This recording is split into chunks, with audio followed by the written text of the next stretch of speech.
لە پەراوێزی سێمین کۆنگرەی یەکێتی کەمەندامانی کوردستان نوێنەری کۆمەڵی ئیسلامی خراپی دۆخی کەمەندامانی خستە ئەستۆی کاربەدەستانی هەرێم و وتیشی ئەمری ئەوانە نەمێنێت کە سیستەمی پاشەکەوتی موچەیان داهێنا. ئەمرتان نەمێنێ بۆ خۆتان و داهێنانتان چیتان دابوو بەدەست موچەی خاوەن پێداویستی تایبەتەوە زیاتر لە 100,000 یان کەمتر لە 100,000 دینارە. یەکێتی کەمەندامانی کوردستان سێمین کۆنگرەی بە ئامانجی هەڵبژاردننی ستافێکی نوێ بۆ ڕێخستنی کاروباری کەمەندامان گرێدا و بەشێک لە کەمەندامان باوەڕیان وایە کۆنگرە ناتوانێت ژیانی کەمەندان بگۆڕێت بەڵکو گۆڕینی ژیانی ئەوان لە دەستی حکومڕانانی هەرێمە. باقەد لەم ڕۆژا کە ئێمە هەڵساوین کۆنفرانس ئەەکەین ئەگەر سەرکەوتوو بێت لە ناو ڕێکخراوەکە باشتر ئەڕوا هەنگاوی باشتر ئەنێت بەڵام بەهاقەت ئەگەر بێ ئیمڕۆ حساباتی بۆ بکەیت سیرکەی کە قەیرانە و کە حکومڕانی لە وڵاتە ئەڕوا حکوومەتەکە ئەتوانێت شتەکان بگۆڕێت. بۆ نمونە ئەو معاشەی ئێمە کە هەر خۆی کەم بوو بەڵام ئەوان چوون لەسەر ئەو کەمیژە کەمتریان کردو چون خاوەن پێداویستی تایبەت پێویستی بە عیلاجە، پێویستی بە هاتوچووی مزگەوتە، پێویستی بە هاتوچووی هۆڵە، پێویستی بە هاتوچووی خەسەخانەیە، پێویستی بە هاتوچووی قوتابخانەیە. کەمەندام گرفتی زۆرە.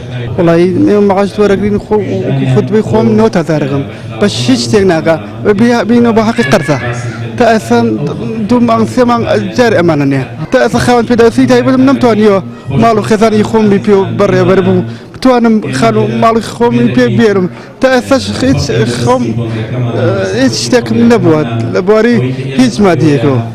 بەنسبەت ئەم کۆنگرەی ئێمەوانێ کە ئەمڕۆ لێرە سازەگرێ لە ڕووی ئیداری و لانەیە کۆمەڵە بەس دەموچاو بگۆڕێ بەڵام هیچ ئەمەلێکمان بە حکوومەت نییە کە شتێکی ئەوتۆ بکە بەڕاستی ئەوەنەی کە لێرە کەمەندامان ئومێدیان بە کەرتی تایبەت هەیە ئەوەنە ئومێدیان بە دام و دەستگاکانی حکوومەت نیش نەماوە بەڕاستی.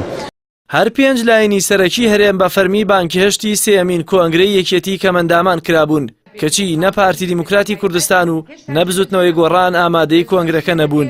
نوێنەری کۆمەڵی ئیسلامی لە کۆنگرەکەدا خراپی دۆخی کەمەندامانی خستە ئەستۆی هەردوو حزبی دەسەڵات و بە تایبەتی کابینەیەک لە دوای یەکەکانی حکوومەت کە نەک نەیانتوانیوە ژیانێکی شایستە بۆ کەمەندامان فراهم بکەن بەڵکو دەستیان بردووە بۆ موچەی 150,000 دیناریان و کردویانەتەوە بە 90,000 و 60,000.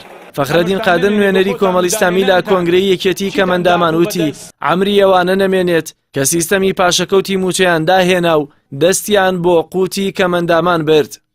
خاوەن پێداویستی تایبەتەکان لە هەرێمی کوردستاندا لە ناخۆشترین کاتی داراییانە لە هەرێمی کوردستاندا شان بەشانی زۆرێک لە چین و توێژەکانی تر.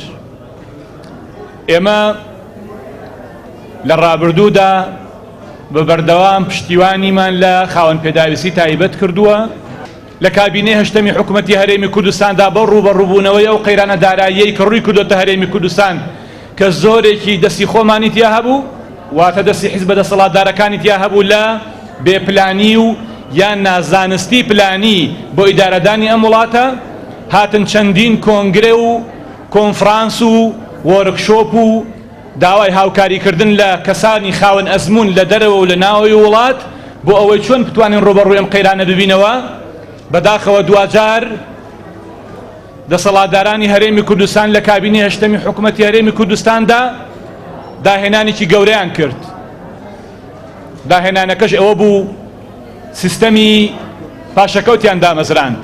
منەڵێم ئەمرتان نەمێنێ بۆ خۆتان و داهێنانتان چیتان دابوو بەدەست موچەی خاوەن پێداویستی تایبەتەوە زیاتر لە 100,000 یان کەمتر لە 100,000 دینارە.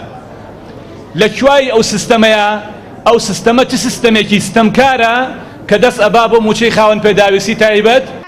بەستنی سێمین کۆنگرەی یەکێتی کەمەندامانی کوردستان لە کاتێکدایە ماوەی چەند ساڵێکە موچەی 150,000 دینار مانگانەیان بەهۆی سیستەمی پاشەکەوتی موچەوە کراوەتەوە بە 90,000 و 60,000 دینار.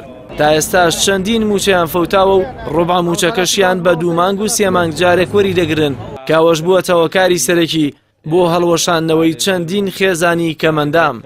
جەلال محەممەد، کەناڵی ئاسمانی پەیام، سلێمانی.